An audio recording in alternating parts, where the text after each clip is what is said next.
Lohnt sich das? Ich würde sagen, es kommt drauf an. Wie gesagt, wenn du jetzt erst anfängst, dann hast du ja eh keine Alternative, weil wenn du jetzt mit 2 Chars anfängst, was bringt's dir? Selbst wenn du innerhalb von einem Tag Clockworks farmen kannst, innerhalb von 3 Tagen Meteo und innerhalb von 5 Tagen Red Meteo, was bringt es dir? Die Drops sind alle leider wertlos, außer du hittest jedes Mal den Jackpot, also bei CW plus 3 oder plus 2 Schmuck, bei bei Meteo Schmuck plus 2 oder 3 und bei Red Meteo Bloody-Waffen und da auch eher die besseren Bloody-Waffen. Und alles andere, also Wilds muss ja schon 141 sein, dafür brauchst du auf jeden Fall mal Minimum 2 Wochen, wenn du jetzt nicht ultra geistesgestört reinsuchtest und oder cached. Also du hast legit keine Alternative, wenn du jetzt anfängst, würde ich sagen. Außer 8 Chars zu machen und dir diese Smelting-Boxen zu holen. Weil wenn du dir diese Smelting-Boxen holst, dann kannst du dein eigenes Equipment einfach craften. Du brauchst kein Penya. Oder du probierst Schmuck plus 20, je nachdem, aber Schmuck plus 20 wäre halt Gambeln. Und dann kommt es halt drauf an, wie schnell du deine ersten Charakter auf 120 hast, wie weit dann die Inflation noch vorangeschritten ist und wie weit die Preise verfallen.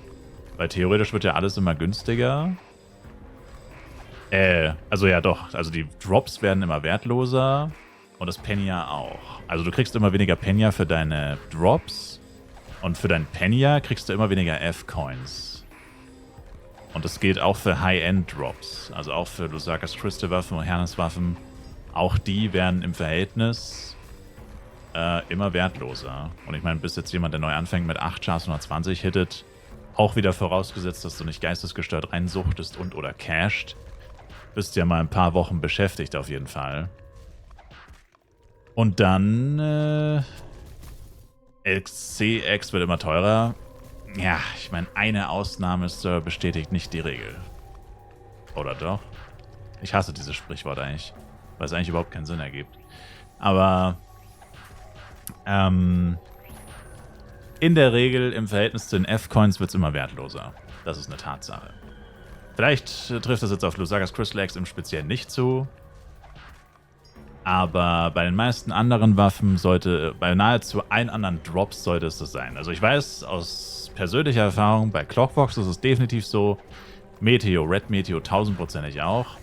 Bei den schlechten Hernes-Waffen ist es definitiv auch so. Aber ich glaube sogar auch bei den besseren Hernes-Waffen müsste es so sein.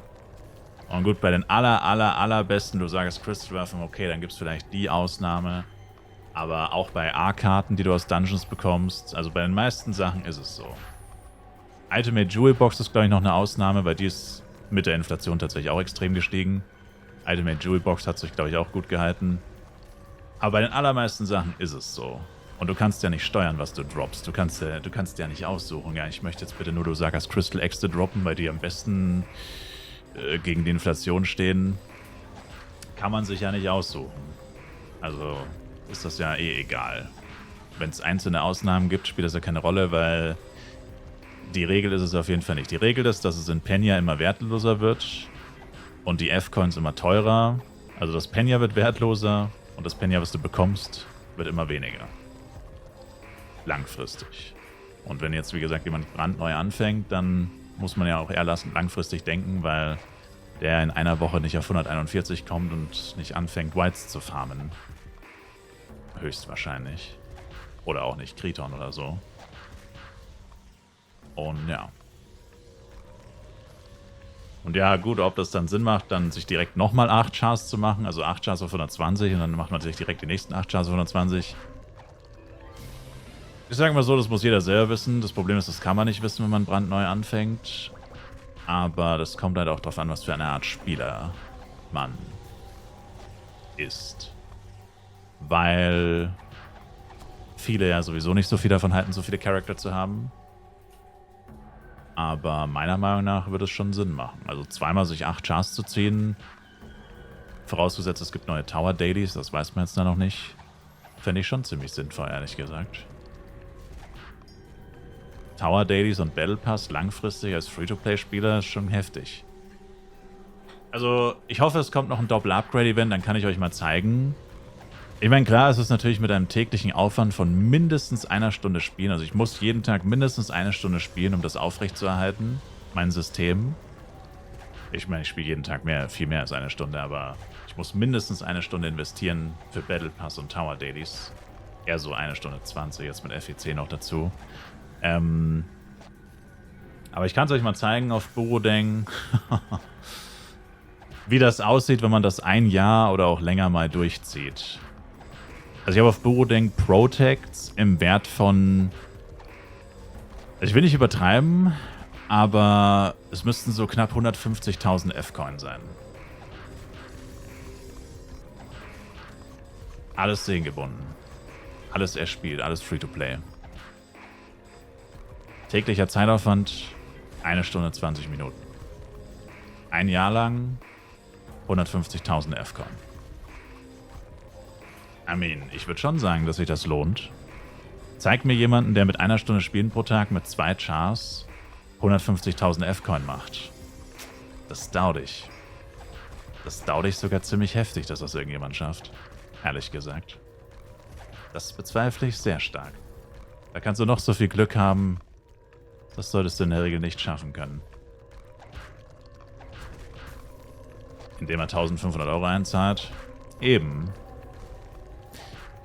Deswegen ja, das Langfristige gewinnt eigentlich immer gegen das Kurzfristige. Aber es erfordert halt eine gewisse Disziplin und halt eine gewisse Ausdauer. Also Disziplin im Sinne von, dass man es auch wirklich jeden Tag macht und dann halt die Langatmigkeit, dass man es auch wirklich immer macht. Also nicht nur für eine Weile, sondern wirklich immer. Sag ich mal. Aber dafür wird man schon krass belohnt, wie ich finde. Also ich meine, ich bin eh kein Fan davon, Zeit in Geld umzurechnen, wenn ich ein Videospiel spiele, das ich gerne spiele. Also das ist mir grundsätzlich egal, wie viel Geld es jetzt tatsächlich wert ist. Aber es geht ja einfach nur um die Anzahl der Products. Es sind einfach tausende Products, also ist mir theoretisch egal,